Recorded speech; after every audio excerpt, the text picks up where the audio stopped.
ایک دفعہ کا ذکر ہے کہ ایک چھوٹے سے گاؤں میں لیلی نام کی ایک پیاری اور متجسس لڑکی رہتی تھی۔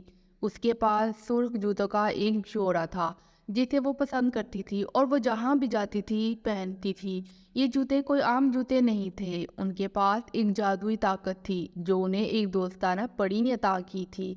ایک دھوپ کی صبح جب لیلی جنگل میں ٹہل رہی تھی، اس نے اپنا نام پکارتے ہوئے ایک نرم آواز سنی، للی میری پیاری، اپنے سرخ جوتے پہنو اور میری آواز پر عمل کرو، پری نے کہا۔ متجسس ہو کر للی اپنے سرخ جوتے پر پھسل گئی اور پری کی آواز کے نرم راگ کی پیروی کرنے لگی۔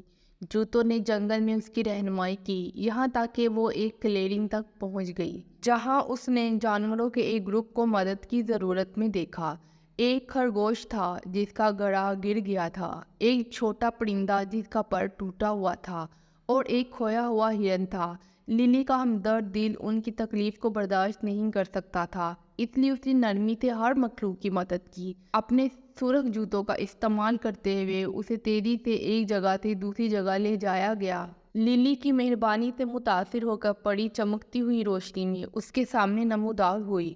آپ کے پاس ایک مہربان اور خیال رکھنے والا دل ہے پیاری للی، آپ کی بےلوثی کے انعام کے طور پر آپ کے سرخ جوتے ہمیشہ آپ کی مدد کریں گے جب آپ کو ضرورت ہو، لیکن یاد رکھیں وہ صرف اچھے کاموں اور دوسروں کی مدد کے لیے استعمال کیے جا سکتے ہیں۔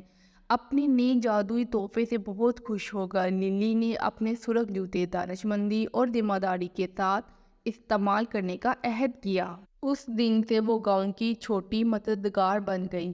جب بھی کوئی مشکل میں ہوتا یا اسے مدد کی ضرورت ہوتی، للی اپنے سرخ جوتے لے کر ان کی مدد کو پہنچ جاتی، جس سے ہر ایک کی زندگی بہتر اور خوشگوار ہوتی۔ تاہم جیسے جیسے وقت گزرتا گیا، للی کی شہرت گاؤں سے باہر پھیل گئی اور دور دور سے لوگ مدد کے لیے اس کے پاس آتے۔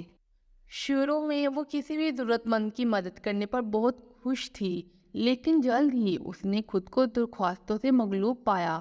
ایک دن ایک اور مسئلے کو حل کرنے کے لیے جلدی کرتے ہوئے للی پھسل کر گر گئی۔ اس کے سرخ جوتے اس کے پاؤں سے پھسل گئے اور جب اس نے انہیں زمین پر پڑے ہوئے دیکھا تو اسے احساس ہوا کہ وہ اپنے تحفے کے اصل مقصد کو کھو چکی ہے۔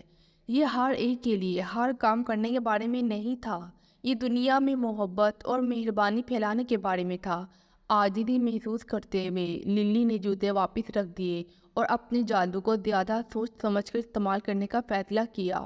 اس نے دوسروں کو سکھانا شروع کیا کہ اپنی مدد کیسے کریں، جب بھی ممکن ہو ان کو اپنے مسائل خود حل کرنے کی طاقت دی۔ للی نے اپنے دوستوں اور دیہاتیوں کو بھی مدد فراہم کرنے کی ترغیب دی، جس سے دنیا کو ایک ساتھ مل کر ایک بہتر جگہ بنایا جائے۔